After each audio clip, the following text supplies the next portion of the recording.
After using your machine, we recommend you purge the steam wand for a couple of seconds so as to clear any remaining milk in the wand. With the steam wand positioned down over the drip tray, turn the steam dial to the steam icon for a couple of seconds to allow the machine to create steam before turning it back to the vertical position.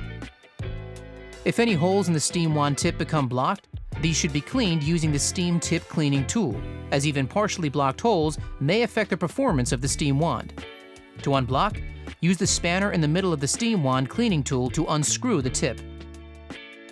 Soak the tip in hot water before using the cleaning tool to unblock. Then, replace the tip back onto the steam wand.